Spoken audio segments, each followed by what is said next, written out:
Why not? A little bit more also on the structure of this. So we're not going to be doing introductions for everybody. This is sort of part of the TA network for the city, but also we have some other folks joining in as well. So just for a little bit of like housekeeping, we're not going to be doing a full round of introductions, but we'll have some room for the end for questions. So we can use the chat for that. Okay. Okay. Awesome. So we're going to go ahead and get into it. We've got a full packed presentation today. Please do use again the chat function or feature on Zoom, as I'm sure you are able to access. If you are on the phone, we're going to have a time at the end of the presentation for Q&A. But please do hold the questions till the end or put them in the chat as a way so that we can just continue on with the presentation. I'm going to go ahead and share my screen at this point, and we can jump right in. Okay. So welcome, everybody. So this is Baltimore Roundtable for Economic Democracy's worker-owner conversion webinar. So this space is really meant to look at and dive deep into the mechanics. So this is a bit of a weedy conversation, but I want to make sure that we're sort of like framing it correctly into the mechanics of a worker-owned cooperative transition. We, Baltimore Roundtable for Economic Democracy, are a CDFI loan fund located here in Baltimore City. We are part of a national network called Seed Commons that has loan funds operating throughout the country, specifically targeting economic and social justice organizations, worker cooperatives, and democratic workplaces, and doing lending, so non-extractive lending into those organizations. So as we get started here, what we're going to be talking about, we are going to go through a short intro on sort of like who we are and what we do. We're going to be talking about sort of the perspective of a seller, the actual strategies when we're talking to business owners about how they think about the sale of a business. We're going to be talking about the types of conversions. So specifically, there's two very large sort of like sectors of ESOP versus co-op, and we'll get into what those two mean. And then we're going to be talking about the actual mechanics of how it works. Going into a bit of detail again on sort of the ins and outs of a transition, providing timeline and a bit of an analysis there. And then we're going to be talking about valuation and actually how to align capital to fund the transition or the sale of the business. We'll end with Q&A. So please do, again, use the chat function for your questions throughout the presentation. We're going to be going through a bunch of information, so this session is recorded as well. But please know that at the end of the presentation, we'll also be sending this out to you so that you'll have this as a reference material going into your work. So with that, I'm going to sort of like start the process. So my name is Joseph Curitan. I am one of the project officers at Baltimore Roundtable for Economic Democracy. I'm also a worker owner at a cooperative here in Baltimore called Obron. We're a worker-owned cooperative holding company operating in staffing, construction, technology space, and a Baltimore City resident. So, passionate about sort of like preserving our local businesses and local economy. My co-host today is Jim Johnson. Jim? Yeah, Jim Johnson. Glad to meet you all. Thank you for attending.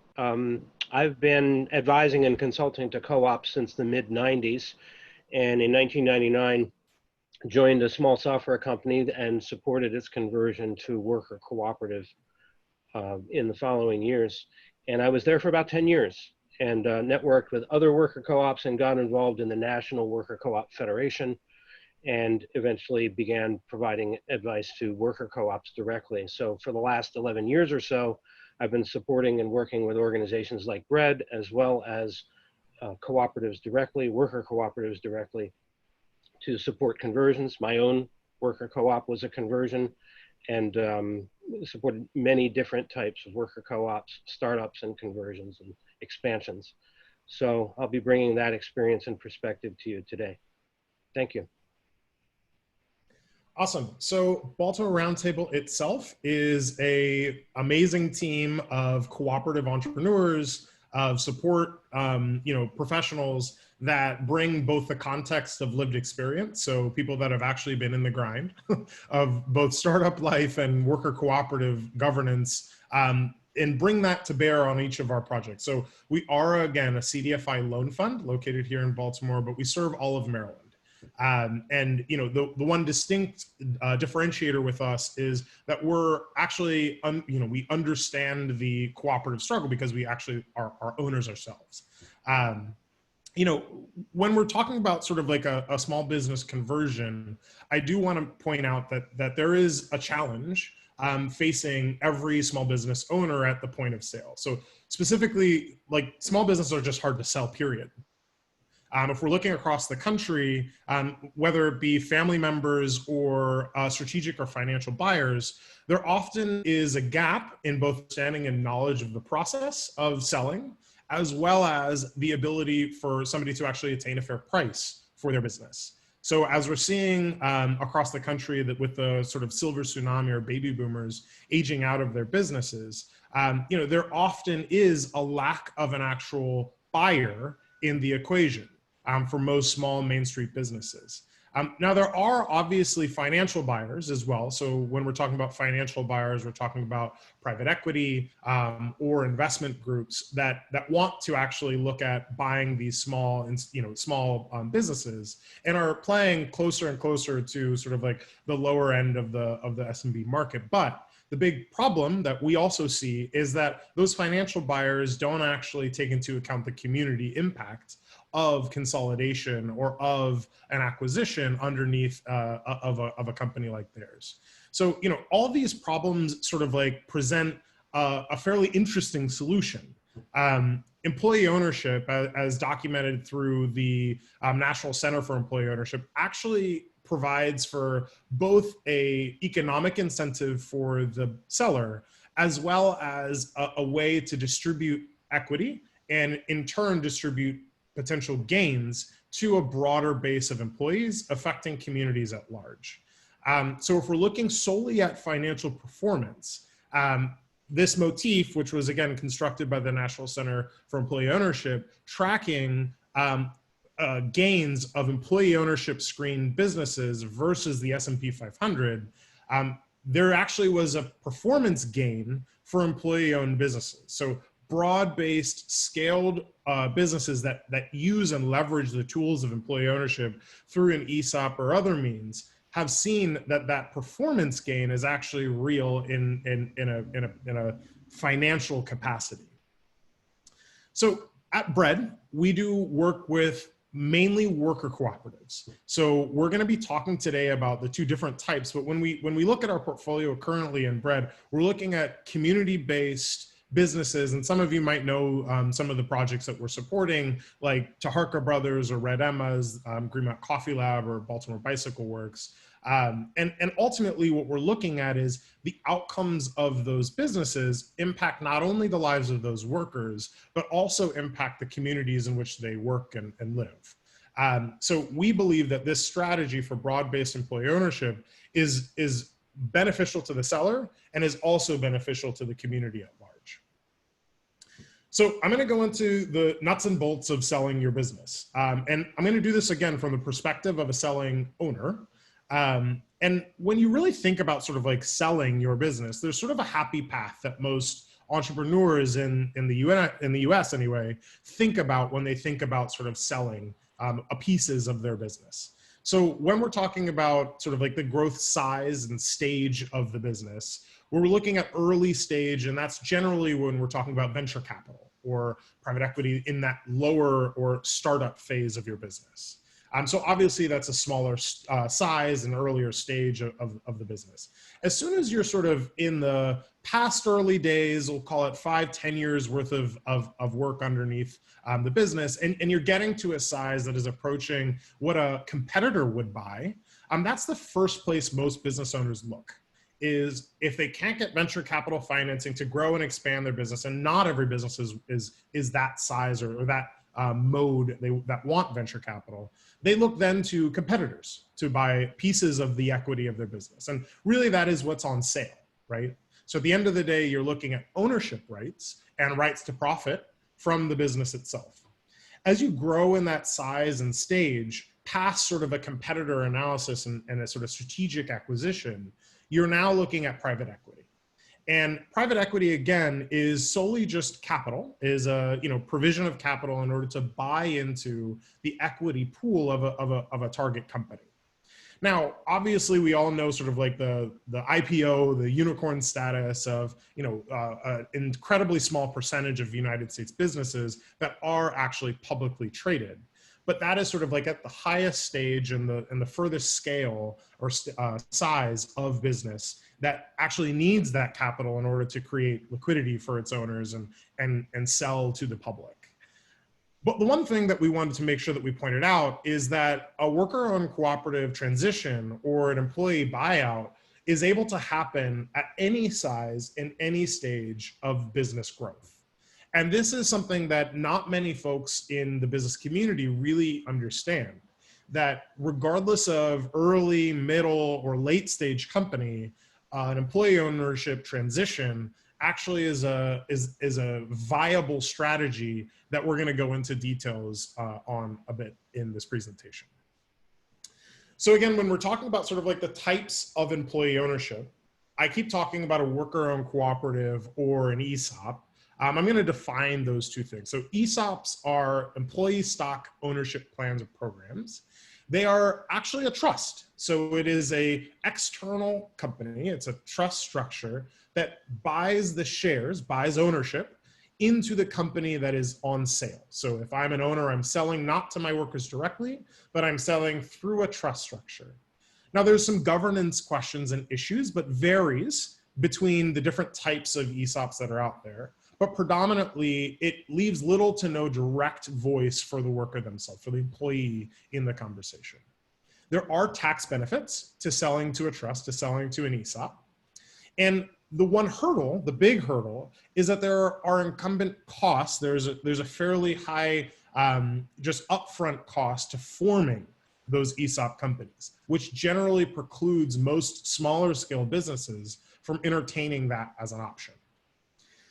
Lastly, there is annual maintenance costs associated with just the valuation and making sure that the ESOP itself is compliant.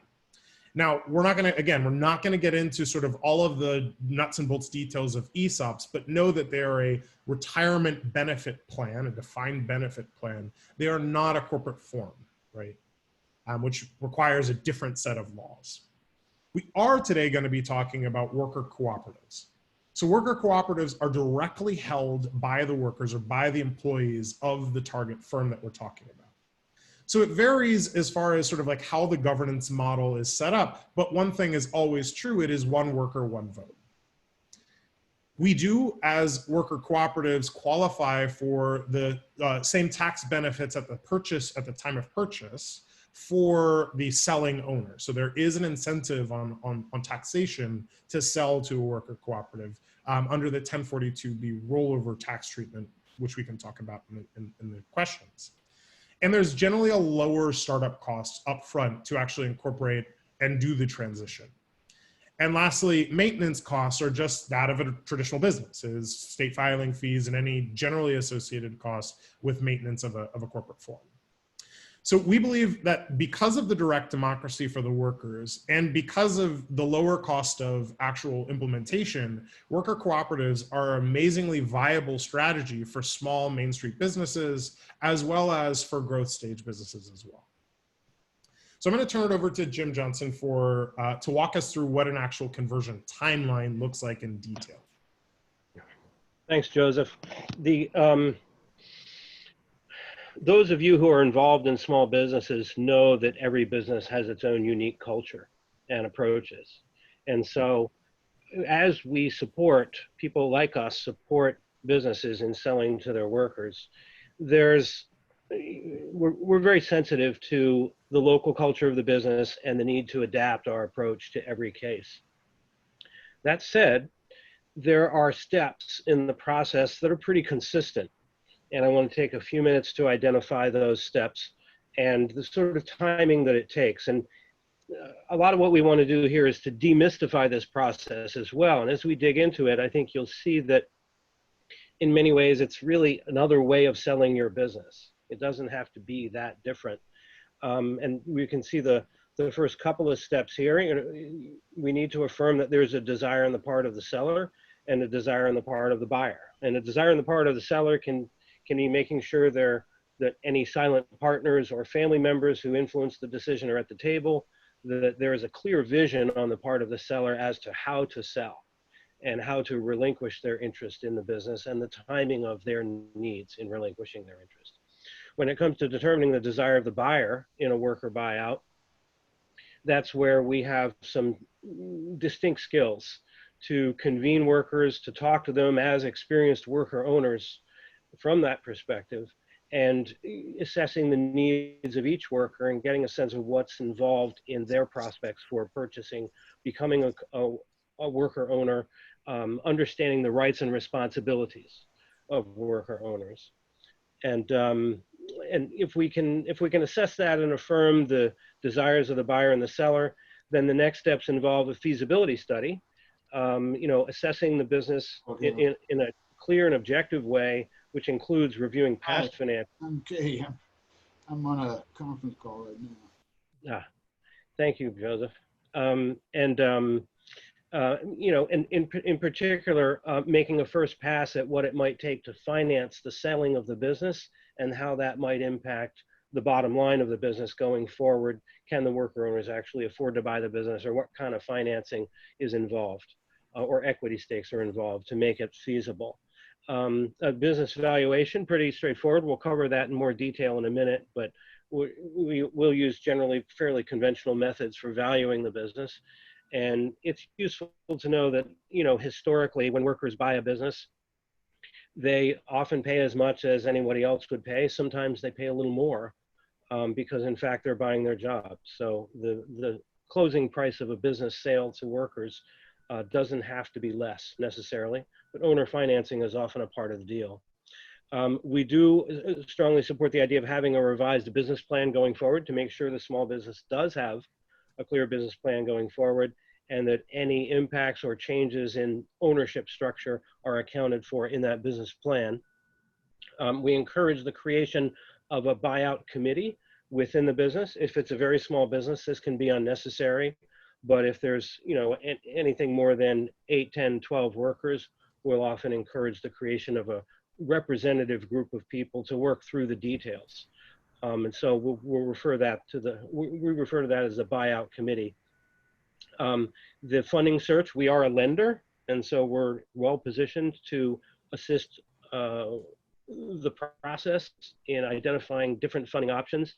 And we've come a long way in the last 5 or 10 years in developing some very creative and innovative ways of helping workers buy a business.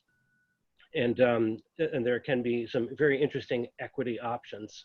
And as I said before, the owner financing is often a part of the deal, and that can be a benefit for the business and the departing owner in the long run in terms of sharing in the success of the business down the road. We have contacts with attorneys. It's important, very important, to have an attorney who is familiar with this type of transaction, and we can support that process and have relationships with those attorneys. Management succession can vary a lot. But it's at this point in the process that we would start digging into that. It's important to note that the transition in ownership does not have to mean a significant transition in management. The day-to-day operations of a business do not have to change very much, really not even necessarily at all, when the workers buy it out. It depends on the existing management structure, the extent to which the departing owner has been acting as the general manager or has outsourced that has delegated those responsibilities. In either case, we can help support an appropriate management succession. And it's important to note that that management structure can evolve as the business goes forward, as the workers grow into their roles as worker owners. In general, we encourage as little big changes as possible, since we're already working on the big change in ownership. If we've gotten to the end of this process, then there's it can be a bit of a formality, employee approval. If we've done our job, if everybody's done their job, then There are no more mysteries really in the deal at this point. Everybody knows how the transition is going to happen. And so there is an employee approval at the end that is necessary, but with a thorough process, it doesn't involve any big surprises. There may be some new business structures that the workers want to implement, and we are familiar with supporting those processes. There are distinct strategic advantages that can be realized in worker ownership in the sense that if every worker is an owner, they realize that their own personal bottom line is distinctly tied to the performance of the business, the satisfaction of the customers, and the elimination of waste and unnecessary effort. So it can be not only empowering for the workers, but also a key strategic advantage for the business in its sector. Completing the transaction, perhaps not unlike a house or a commercial building. There can be a lot of papers to sign at the end, but as I said, with a thorough process and sufficient engagement, there are no surprises. Everybody knows what to expect when it's time to actually sign a lot of papers and make the formal deal happen. Next slide, please. Thank you. One of the things that seems to puzzle people a lot is really, you know, if the owner's going to be moving on, how do the workers fill that role of the owner? How do they behave? How do we, what we call cooperative governance in the business? And it's, you know, less mysterious than it appears. Actually, it's not that different from some other structures that many of us are familiar with, where there's, if you think of the workers as members of an organization, one member, one vote, as Joseph mentioned a few minutes ago, and then the type of business and the type of governance structure, there's a number of options that we can use. If it's a very small business, like my software company was 7 people, and so yeah, we had a board. All 7 workers were members of the board, and so it was really a very simple process. And some of the small businesses you all are from may have a similar structure. We already had a very participatory workplace. We were accustomed to discussing things with each other and arriving at agreements on how things ought to be done. And so our transition to worker ownership really wasn't that different because of the culture of our workplace. Some workplaces are naturally much more hierarchical with more of a pyramid shape, if you will. And that does not have to change if the workers don't want it to, and it can change slowly if the workers want it to. And so that can mean that the workers really focus on electing board members, or in some cases, they'll actually vote for their general manager and oversee their general manager, or elect a board to oversee the general manager. And from that point forward, you can think of it as an organizational chart where instead of having one owner at the top of the chart, you basically have a board at the top of the chart that oversees management in a relatively traditional fashion. And so it can really be a traditional model if you want it to be. If you have a relatively small workplace or something that already has a strong participatory culture, you can have a flatter structure, so to speak. And we'll move on to the next and give you a couple of different examples of that, dig into some detail. Go ahead, Joseph. As I said, if it's a small cooperative, it can be very direct. Every worker could be on the board, and the board can be composed of, you can think of the board as a management team as well. So for those of you from very small businesses, it can be everyone functioning at every level. And we can call that a horizontal model, it's just important for people to realize when they're making a policy decision or when they're making an operational decision. That can be an important distinction if you've got everybody wearing the hats of worker, manager, and board. Go ahead, Joseph. If you have a larger organization, as I said, there's plenty of reasons to stick with a traditional structure, at least initially. And yes, the workers own the place, but if you've got, you know, dozens or even hundreds of employees, like some worker co-ops do, then you've got workers essentially electing the board acting as in behalf of the owners, overseeing management. It can be very traditional processes, personnel reviews, hiring, firing, promotions, salary adjustments, can all follow very traditional lines. But again, we can realize the strategic advantage of worker ownership because every worker if we do our work in culture development, every worker can be thinking like an owner too, thinking about their board members, thinking about what their board is doing, and looking at that bottom line and focusing on delivering the highest quality service for the best possible price to its customers. It's also important to note there are some large worker co-ops that don't use that traditional hierarchy. And for those of you who are familiar with self-directed work teams, there are some worker co-ops that use self-directed work teams and as a way of kind of a hybrid horizontal model. And it can be, you can realize some really great increases in productivity. It's worth study if that sort of thing intrigues you. There are co-ops out there, worker co-ops out there with over 200 employees that use self-directed work teams, and it can be particularly conducive to a workplace where there are distinct departments, and they want each department to have a significant amount of autonomy in the conduct of their operations, and even in some aspects of their governance. So there's, the great thing about worker co-ops is there's multiple ways to do things, and the challenging thing can be figuring out which approach is right for you. We can help you do that because we're familiar with all of these different models. And as I said, these are models you can grow into. As you change ownership, typically you don't necessarily need to change a lot else about how you do your operation initially. So we can take it one transition at a time as people want. Next slide. Joseph? Awesome. So at the crux of the matter, thank you so much, Jim. So at the crux of the matter, we're looking at a sale. So as we've seen, the transition can take many forms. It can be applicable to many types of governance models or many types of management models. But at the crux of the matter is a sale, is a transaction between a buyer and a seller. So we generally advocate for valuation based on earnings times a multiple to get a purchase price. So as business valuation goes, this is a fairly traditional, understandable approach to finding and figuring out how much a business is worth. The reason that we do this is we look at what's called EBITDA, earnings before interest, taxation, depreciation, and amortization. It's a big jargony word that just means what the business is profitable, how profitable the business is in a set period of time over a course of a year, plus the owner's draw.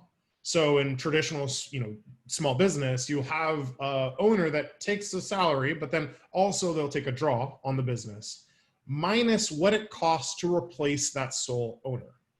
So again, in most small businesses, we're looking at the replacement costs being either hiring in or increasing the expertise of the current management staff to replace that entrepreneur, that founder owner in the process, in the transition. And then we multiply that by what it would be, what a reasonable expectation would be for that business to remain stable. Now, in the time of COVID and in a global pandemic, many business valuation experts are telling us that, listen, like there's a new world, there's a new world out there. But the fundamentals of what it takes to actually access and get to a purchase price are the same. You take the earnings in a previous time frame, you look at what the owner is expected to draw, you look at how much it's going to cost to replace that exiting owner, and then you multiply it by the total number of years expected to remain stable at that price. Now, that then leads us, if we complete that formula and we have an agreement between the buyer and the seller on what that purchase price is, we then go into structuring a transaction. So I don't want, so most folks, when they think about selling a business, they're like, well, the workers don't have any money. So how in the world can they come up with a $1 million purchase price? As a sort of loan fund, we want to make sure that we're putting into the equation that this is not just you need to go to a traditional bank or you have to, there's options out there for workers to finance these transactions. And specifically, we're looking at sort of like 3 levers to play with. So those 3 levers are member equity, seller debt financing, and then outside debt financing in order to create the leverage or the debt facility needed to actually get to that agreed upon purchase price. So let's break down each part in a little bit more detail. So member equity is cash or the promise of cash out of the pockets of the workers, right? So that is, I am going to put up $1,000 either today or over the course of a year in order to buy into this company, right? That's my equity that I'm actually putting down on the table. Seller debt financing is a way for the seller to incentivize the deal to actually make the buyer, the workers, be able to fill a critical gap in the financing. Generally, seller's note are phrased either as an earnout. So after hitting multiple sort of like revenue marks or hitting a transition, threshold, or after a set amount of time, or they're structured as a sort of like lump sum payment plus a small incremental sort of disbursement over time, right? So you can shape and shift the seller financing note to A, be tax advantage to the seller, and B, to structure it in a way that aligns incentives to make the seller want the business to succeed long-term, and also to have a lump sum payment. Most often, your outside debt financing is either against assets, so things that are collateral, that are able to be held as collateral on a loan, or against, in the case of some of the bread loans, against future profits. So we, again, can structure this as a debt-like equity structure, so flexible terms, or as an agreement for sort of like payment over time based on revenue or other marks that we come up with. So outside debt financing, again, is an option. It primarily is looking at collateral. It was also looking at potential future earnings, and seller financing really fits in the gap in between. What can the member and the outside financing create? And then the seller financing sweetens or incentivizes the deal to go forward. So when we're approaching a selling owner, I think that the first hurdle to get over is, one, the workers don't have the money to do this, right? If we can craft a deal that allows that sort of like conflict to be easily resolved, then we're on to the actual part of, well, what do we actually want to add value? How can the workers' ownership add value to this business, right? I mean, what can that performance gain really mean? And especially in the time of COVID, amongst economic uncertainty, worker ownership is a viable strategy for getting both the seller a financial sale price that makes sense for them, and also a stable operating business that exists in the community for the long term. So I wanted to pause there, and we're going to go on to our questions, but want to make sure that you understand that Bread and Seed Commons, both locally here in Baltimore and across Maryland, are willing to work with worker owners, with incoming worker owners, on structuring transactions that make sense both for the selling owner and for the incoming worker. And we want to make sure that as service providers or as technical assistance providers, that you understand that those options are available for businesses that you support, and that we're a resource here as well. So we're going to go on to questions, and we've got just around 15 minutes or so left. So as we go through, feel free to leave questions in the chat, or if you want to just open the floor, that would be great as well. Joseph, earlier in your conversation, you mentioned, this is Paul Taylor. Yep. You mentioned that the valuation is done based on EBITDA, and then there's a multiple that you use. And does that multiple vary based on types of industry, also the current economic conditions, or is it just a standard multiple that's used? And what is it? And what is that multiple? Yeah, for sure. So if we're looking at sort of like the formula, again, it's that EBITDA number plus the minus the replacement cost and plus the founders or the owner's draw. And then the multiple is simply just a reasonable expectation that that number will stay solid, right? So if that number is, after that equation, $100,000 or $200,000, whatever it might be, as as a lender and as a buyer, we want folks to be thinking about, well, okay, if that number is reasonably 5 years out going to stay the same, right? Or improve, right? Then we're thinking about that as how much we're actually able to bring to bear in capital to leverage against that business, right? So it's less about sort of like a specific like we're not just like, we will never go over five times, right? It's much more about how confident is the buyer in the future of the business? Because at the end of the day, the buyer, the workers, are going to need to pay off that debt, right? So if they say, well, listen, we think confidently that it will be 10 years, for that, great. Then that's a 10x EBITDA multiple. I mean, at the end of the day, who knows, right? But I think that that's really the strength of the business is in the buyer's hands, right? I mean, at the end of the day. So that's really where that comes from. We have a question in the chat. Does worker management impact the replacement cost? From Seth. Absolutely. And Jim, I would love to pass this on to you. My one piece there is, as Jim stated, this is, it depends on the type and size of the business. If you have a sole owner that is fairly absentee, and every owner that you'll ever meet says that I hardly run the business, I'm hardly in the business. Don't trust that. But at the end of the day, there's going to be some replacement cost, whether it's a management conversion, meaning that you have 2 or 3 workers that have, been in the business for a while and can confidently replace the manager, or if it's a flat horizontal structure where it's, like 5 or 7 people that are participants. Either way, there's going to be a replacement cost. But, yes, but it depends on how involved that owner is. It's less about sort of the management structure that comes into place. It's more about the current state. Jim, what are your thoughts on that? Yeah, I would refer to the practice of succession planning is an integral part of this. And it varies widely from case to case. But it's also, compared to what? Compared to selling the business to a competitor, compared to selling the business to someone else, another entrepreneur.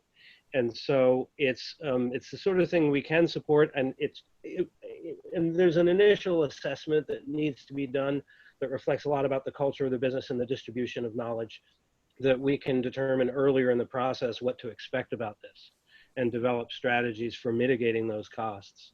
But yeah, it's definitely going to be a cost in any case. I would point out, of course, that there's an opportunity there to build succession planning into the culture of the business, so that as you have natural turnover going forward, you can minimize the replacement costs of other personnel going forward as well. Yeah, it's definitely a factor, but any business that's going to survive and carry on the legacy of its owner is going to have a comparable replacement cost, I think, depending on what the role of the departing owner has been. I hope that's a helpful answer. Joseph, under the worker-owner co-op model, can you have employees that are not owners, say like new hires or people that just don't want to opt into the ownership model? Absolutely. Common misconception is that we're all sort of like evangelical, like we all, you can structure your co-op as many or as different as ways that you want, right? So at the end of the day, ownership is as a right for a worker-owned cooperative, meaning that most of the time open enrollment or open democratic involvement is a core tenet, but not every worker has to become a worker owner. Specifically, if we're looking also in Baltimore City, there is a way for you to think through sort of like, well, let's first do an assessment of who the employees are, where they work, where they live, what their needs and desires are. And that's sort of part of our conversion process or conversion intake process. And I would, as you're sort of like talking to business owners, I would also have them think through this, right? Before they assess this, who are the workers that are there, right? Are they able and willing to take this on? Because again, this is a buyer and seller negotiation. If the buyer doesn't come to the table, we can't force them, right? And generally, we try and get a majority, at least, buy-in from the employee base before doing the transition itself, right? So if there's a business with 10 workers and 2 of them want to buy in, that isn't necessarily a cooperative off the bat. That's just a management buyout, right? There is a way that we can structure that where then we leave room. We actually design the process in a way that invites those other 8 workers into the conversation, but they don't have to opt in the day one, right? They could wait a year, 2 years, 3 years before they actually decide to become worker owners of that business. But that's a huge concern, and I've heard that a lot. It's like, if this is a worker co-op, then everybody has to. It's like, no, you can structure the transaction how you want to do it. Mm-hmm. Thank you. Yeah. I guess I have another. So related to that, like, what are some of the risks that workers should be aware of as they're kind of wading into that decision, and then what does it look like how do you manage turnover as the business matures, like, and payouts as well? I'm curious, like, what the worker experience looks like. Mm-hmm. For sure. I'll take a stab, and then Jim, do you want to add in? So 2 big points there, turnover and sort of like, well, let's address the turnover first. So, any worker-owned cooperative, and we're actually doing a Co-op 101 series on Friday. There's like a, Co-op 101 happy hour Friday if you want to come. But, as a worker-owned cooperative itself, that ownership structure is a design process, right? So the eligibility requirements for entrance, as well as the sort of like exit, sort of like, taking a worker out of that ownership class, that membership, is things that you design up front, right? And hiring and firing, management, and all that sort of thing are part of that succession and buyout strategy. So as you're designing the co-op, as you're designing the entity that will actually be the buyer in the sale, that is one of the first things that we identify is, how do you want to kick people out, right? How do you want to like get people out of the ownership class, and what does that look like up front, right? Now, churn and turnover, like in our experience, we have seen that worker-owned cooperatives have a better retention rate than industry, simply because of the incentive of ownership, right? And one, again, common misconception is that like that ownership is, ownership is risk and reward, right? So there is potential to hold burden, right? There is potential to pay off debt and not pay yourself, as opposed to paying off your obligations. You are still a business owner, right? At the end of the day. Now, obviously, that is a little bit more distributed, right? But at the end of the day, that there is that risk and that reward. Generally, one last thing, and then Jim, sorry, is patronage, is how you actually calculate ownership.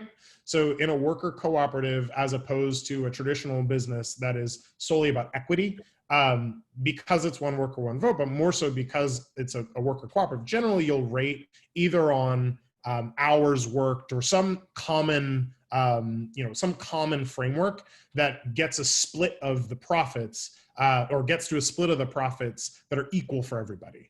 Or they're equitable, sorry, for everybody, not equal necessarily. So it could be that it's time, right? Time worked. Like at my cooperative, it's the amount of time that you work is the amount of profit that you'll get, versus just in traditional, you have 5 shares of this company, you get 5% or whatever of the business.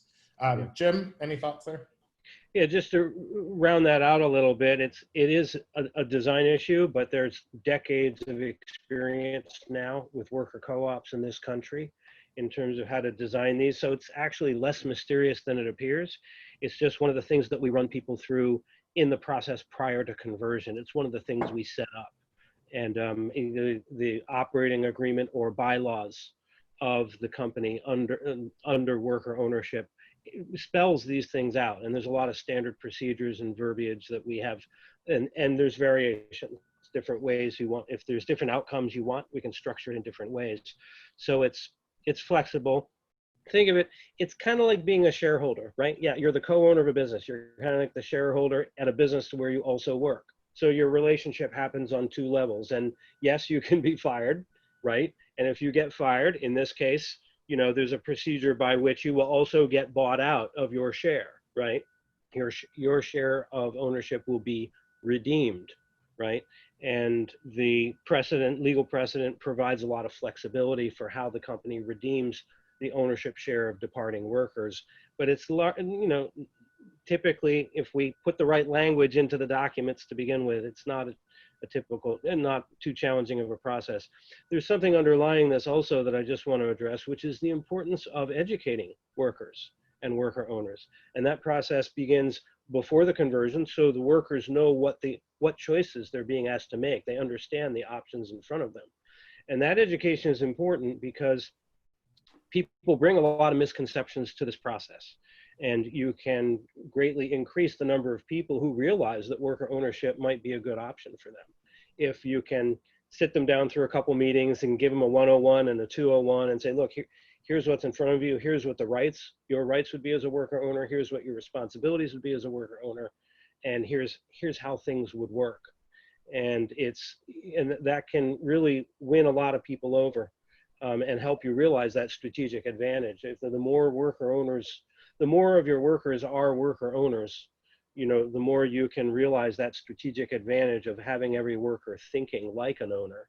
In addition to, we haven't mentioned too much, there are tax advantages that worker co-ops can leverage. And the higher percentage of your workforce are worker owners, the greater you can realize those tax advantages. And so that's something we can delve into in a more advanced session at some point if you like. Check. Other questions?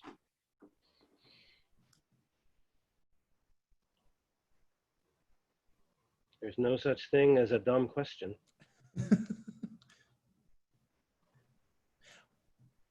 Well, I actually had a question back to y'all as well. So, as we're going through this and as we're looking across sort of Baltimore and Maryland broadly, identifying businesses that are able or that are ready for a transition like this is also a part of this conversation, right?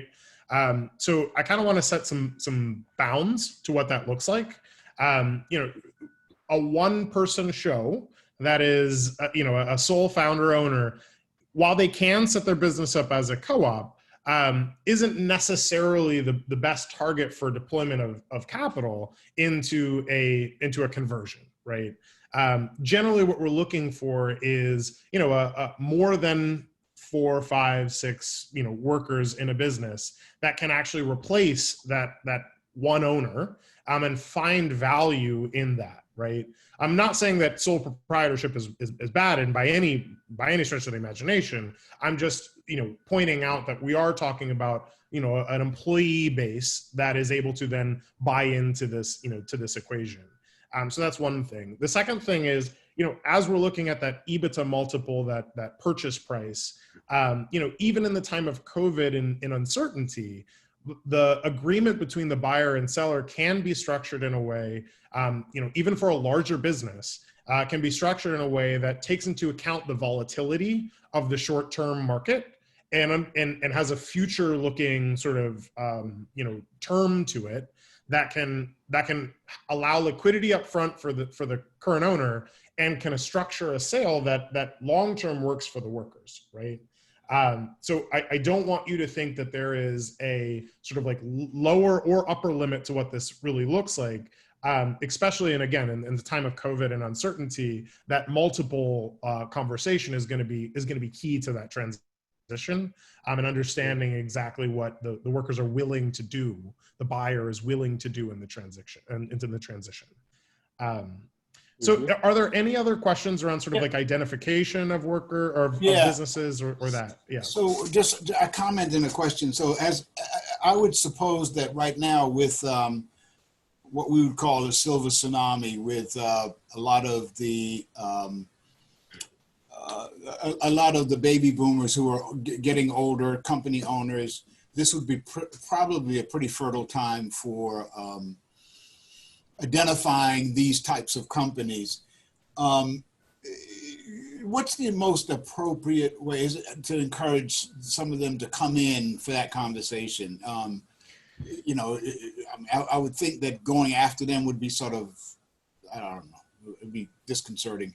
Or, is there some way to sort of say, hey, here is an option as you begin to think, and there's no family transition? Is this an appropriate time for this type of, have you looked at this option as a way Right. to dissolve your company or move your company into another place?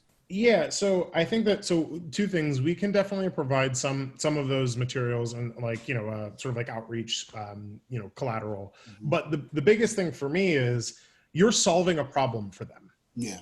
Right. So, at the end of the day, if we're looking at baby boomers specifically as a demographic of sort of like the broad landscape that could be applicable here, Yeah. the problem is that there is not a buyer, right? So if you wake them up to a potential buyer, then suddenly they think of you not only as a resource, but as a steward in that transition, Yeah. right? In that transaction. So it's less, so it's about aligning incentives. All sales, all things are about aligning incentives. And they are incentivized to sell the business, right? If not, they're going to tell you really quickly, hey, I'm not interested in selling my business, in which case, great, come back when you are. Like it doesn't really, I feel like there's a lot of sort of like emotion tied to businesses. Yeah. And this is actually an amazing way to catalyze that, to use that emotion for good, right? For an actual like good outcome, both for the buyer and for the community, the seller, sort of like, as well. So just want to make sure that like we can definitely send you some collateral, and B, I would look at this as an opportunity for them and position this as a solution to their current problem of a lack of a buyer, right? Yeah. So the other, just one more question. So because I actually faced this same question in a real sense. We had a small company who was doing well, but the owners had an option to go into debt, which they were approaching their 60s, mid 60s, Mm-hmm. and didn't want to go into any additional debt. But it was either that or, to help them grow, or dissolve and go off to Florida someplace. And so their option, they started looking at whether they were, any family members could take over. Mm-hmm. And I think the biggest challenge was really trying to address the resources that could help them do the work. So one of the things they hadn't done yet was the valuation. So I kind of led them to somebody who could help them do the valuation, or their accountant. And but it was really, there's no sense of what are all of the resources to help me get to the answer, whether this makes sense or not. And so I'd love to know, if there were, if you guys, given that you provide financing and stuff, would you be the type of resources, or would there be a separate resource out there? Would it be something that they'd have to rely on their accountant and attorney for, or, Right. So absolutely, like one-stop shop, right? So the idea of allowing us to help the transition, of course, part of that is valuation. A part of that is structuring the legal side of the deal. A part of that is finding financing. A part of that is transitioning the workers and teaching and, the technical assistance provision. I think the one thing that we want to make sure that we're putting out is that Bread is able to do all of that.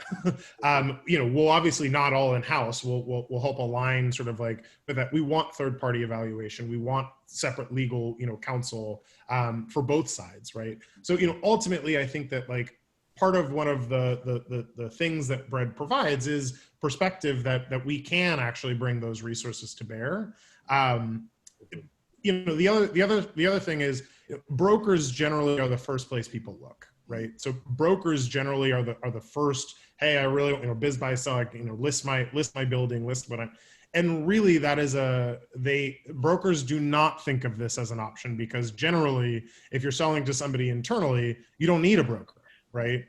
So you can also position this as a savings of about 8 to 15%.